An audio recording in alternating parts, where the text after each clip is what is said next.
Hello दोस्तों, नमस्कार। मैं हूं रंजीत प्रजापति और आपका अपने यूट्यूब चैनल शिक्षण बाय आरपी में हार्दिक स्वागत है। कैसे हैं आप लोग? आशा है स्वस्थ होंगे, मस्त होंगे। आज हम सीटेट पेपर 1 जो कल पेपर हुआ था उसके क्वेश्चन के ऊपर डिस्कस करने वाले हैं। और उससे पहले यदि आप हमारे चैनल पे नए हो तो कृपया लाइक करें, शेयर करें और सब्सक्राइब करना ना भूलें।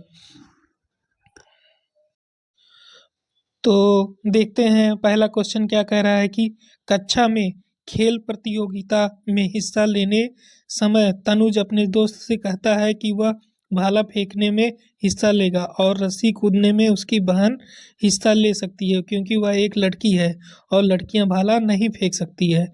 यह किसको प्रदर्शित कर रहा है? तो जैसा कि आप लोग तुरंत जान रहे हैं कि ये किस चीज़ को प्रमोट कर रहा है, जेंडर रूढ़िवादिता को, क्योंकि ये इसमें कह रहा है कि लड़कियां भाला नहीं फेंक सकती हैं। अर्थात किसको प्रमोट कर रहा है? जेंडर स्टीरियो टाइपिंग को। आगे हम फटाफट क्वेश्चन देखते हैं। आगे देखते हैं अपसारी चिंतन डैश जबकि अभिसारी चिंतन एक क्या है? कई उत्तरों को प्रोत्साहित करता है। एक सही समाधान स्थिर है कि एक सही समाधान स्थिर है। कई उत्तरों को प्रोत्साहित करता है। गणितीय भाषाओं को बढ़ावा देता है। मौखिक क्षमताओं को बढ़ावा देता है कि मौखिक क्षमताओं को बढ़ावा देता है, गणितीय क्षमताओं को बढ़ावा देता है। पहला इसका सही हो जाएगा, कई उत्तरों को प्रोत्साहित करता है। और जबकि अभिसारी चिंतन एक सही समाधान पर स्थिर होता है। आगे हम लोग देख लेते हैं अगला क्वेश्चन, थर्ड वाला। निम्नलिखित में से कौन सा समावेशी शिक्षा के बारे में सही नहीं है? हमें देखना है सही नहीं वाला है। समावेशी शिक्षण का अर्थ है कि ऐसे तरीकों से शिक्षण जो बहिष्कृत न करे, इसे देखते हैं। और समावेशी शिक्षण का अर्थ है कि उस शिक्षा शास्त्र को अपनाना जो सभी शिक्षार्थियों की आवश्यकताओं का समर्थन करता है। सही बात है। और फिर देखते हैं एक समावेशी कक्षा भाषा शैली में अंतर को समायोजित करके उस और सहयोग को बढ़ावा देती है। ये भी सही बात है।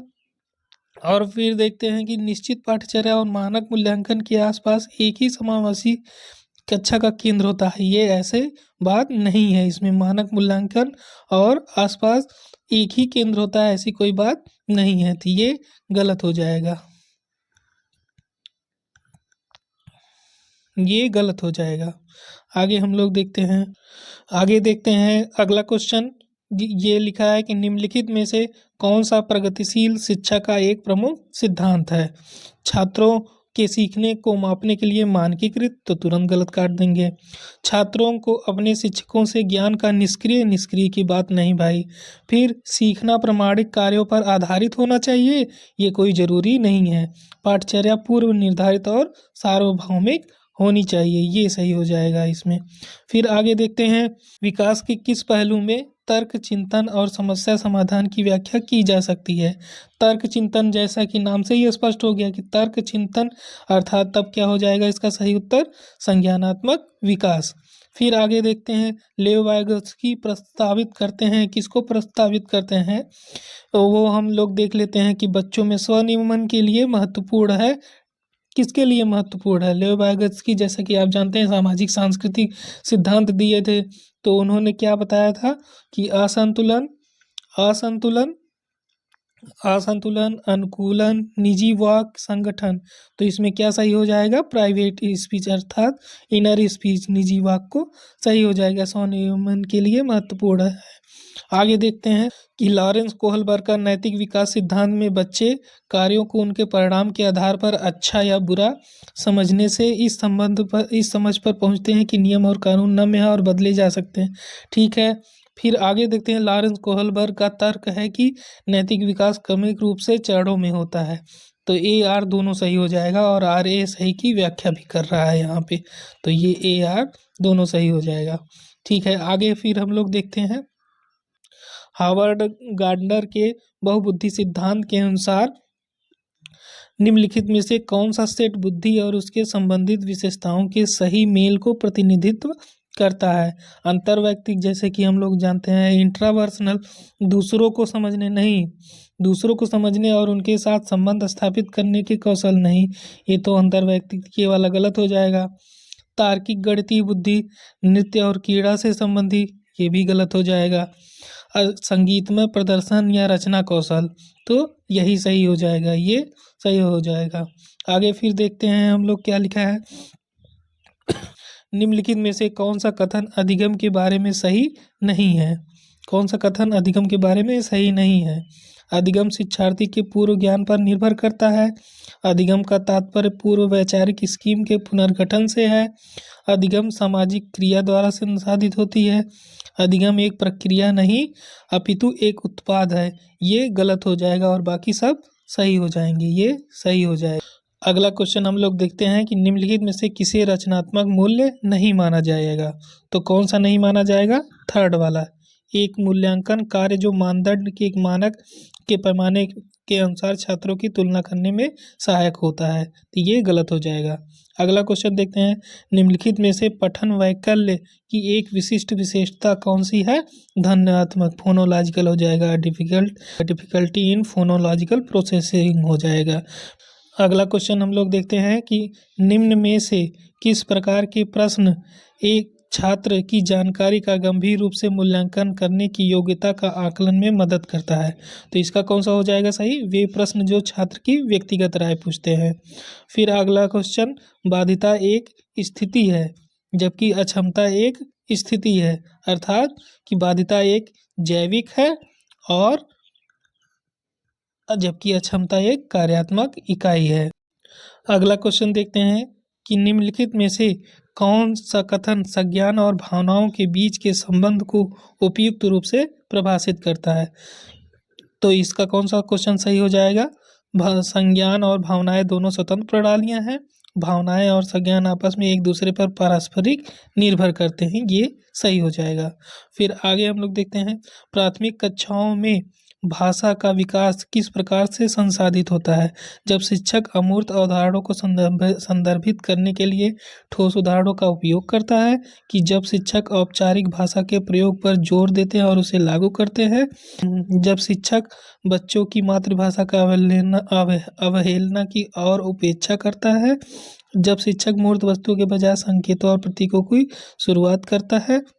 इसका कौन सा सही हो जाएगा? पहला का क्वेश्चन, जब शिक्षक अमूर्त अवधारणाओं को संदर्भित करने के लिए ठोस उदाहरणों का उपयोग करता है। आगे हम देखते हैं अगला क्वेश्चन, निम्नलिखित में से कौन सा आंतरिक अप्रेरणा का सही वर्णन करता है? तो अप्रेरणा जो बाहरी पुरस्कारों से आती है या अप्रेरणा जो व्यक्तिगत आनंद से आती है, ये सही हो जाएगा। अगला क्वेश्चन हम लोग देखते हैं कि इसमें क्या लिखा है कि निम्नलिखित में से आलंबन के कौन से उदाहरण हैं? तो इसमें बोलकर सोचो, संकेत और इशारे, प्रश्न, आधा किया हुआ, रटकर और दोहराओ। तो इसमें एक गलत होगा, जैसे रटकर और दोहराओ ऐसा हम लोगों को नहीं करना है। तो बोलकर सोचो, संकेत और इशारे, प्रश्न, आधा हल किया उदाहरण, ये स्कैफोल्डिंग अर्थात बच्चों को सहायता करता है आगे बढ़ने में। तो इसका कौन सा थर्ड वाला हो जाएगा? ABCD, है ना। फिर और आगे देखते हैं, अगला क्वेश्चन देखते हैं क्या कह रहा है कि शिक्षार्थी जो पहले से जानते हैं उसके आधार पर अपने ज्ञान का निर्माण करते हैं, और कारण क्या है? पैटर्न ढूंढना और पिछले ज्ञान के साथ जुड़ाव बनाने से शिक्षार्थियों को जानकारी को सार्थक रूप से संसाधित करने में मदद मिलती है। तो इसका कौन सा सही हो जाएगा? तो इसका हो जाएगा पहला ही सही हो जाएगा। AR दोनों सही है और AR का सही व्याख्या भी कर रहा है। और फिर आगे देखते हैं, क्या बच्चों द्वारा बचपन अलग अलग संस्कृतियों में अलग अलग तरह से अनुभव किया जाता है? बात तो सही है। और कारण बच्चों का विकास सार्वभौमिक है, ये भी बात सही है। तो इसका कौन सा सही हो जाएगा? AR दोनों सही है और AR का सही व्याख्या करता है। फिर आगे देखते हैं कि अभिप्रेरणा के आरोपण सिद्धांत के अनुसार निम्नलिखित में से किससे लगातार कोशिश और बेहतर प्रदर्शन की संभावना होती है? तो इसका कौन सा सही हो जाएगा? सफलता और असफलता दोनों के लिए आंतरिक आरोपण। तो इसका कौन सा सही हो जाएगा? असफलता और सफलता दोनों के लिए आंतरिक आरोपण सही हो जाएगा। अगला क्वेश्चन देखते हैं, विकास के क्रम में बच्चे सूक्ष्म पेशीय कौशल से पहले सकल पेशीय कौशल विकसित करते हैं, यह दर्शाता है किसको? तो ये सीधे सीधे एकदम सही हो जाएगा, समीप दूराभिमुख, है ना, प्रॉक्सिम और डिस्टल हो जाएगा। फिर आगे हम लोग देखते हैं अगला क्वेश्चन, जीन पियाजे के संज्ञानात्मक विकास के सिद्धांत के अनुसार निम्नलिखित में से कौन सी क्षमता मूर्त संक्रियात्मक सोच को पूर्व संक्रियात्मक सोच से अलग करती है? इसका कौन सा हो जाएगा? विकेंद्रण सही हो जाएगा। फिर अगला क्वेश्चन हम देखते हैं कि रस्सी कूदते समय पैर में रस्सी फंसने के कारण आउट हो जाने के बाद अरु कहती है कि रस्सी ने जानबूझकर उसको आउट किया है। जीन पियाजे के संज्ञानात्मक विकास के सिद्धांत के अनुसार किस अवस्था में है? तो ये बच्चा प्री ऑपरेशनल स्टेज में हो जाएगा। फिर अगला क्वेश्चन हम लोग देखते हैं कि सीखने के सामाजिक संरचनावादी विचार इस बात की वकालत करते हैं कि एकदम सही हो जाएगा, शिक्षार्थी सक्रिय रूप से ज्ञान का निर्माण करते हैं। अगला क्वेश्चन देखते हैं कि निम्नलिखित में से कौन सा कारक समस्या समाधान को बढ़ावा देता है? अर्थात समस्या को बढ़ावा देगा, अर्थात कौन सा समस्या को बढ़ावा देगा? अपसारी चिंतन। जब हम अलग अलग प्रकार से सोचेंगे तो समस्या निकलेंगी जाहिर से भी और उसका सॉल्यूशन होगा, तो ये अपसारी चिंतन हो जाएगा इसका सही आंसर। फिर अगला क्वेश्चन हम लोग देखते हैं कि कोहलबर्ग के नैतिक विकास के सिद्धांत के अनुसार किस स्तर पर बच्चे आत्म केंद्रित और किसी कार्य को करने में अपना ही लाभ देखते हैं? तो ये किस स्तर पे हो जाएगा? पहले स्तर में होगा और उसके दूसरे चरण में। तो यदि आप कोहलबर्ग के बारे में नहीं जानते हैं तो डिस्क्रिप्शन में मैं लिंक दे दूंगा, वहां से आप लोग जा कर के देख सकते हैं। यदि आपको मेरे द्वारा दी गई जानकारी सही लगी हो तो कृपया लाइक करें, शेयर करें और कमेंट करना ना भूलें। आपका दिन शुभ रहे। धन्यवाद।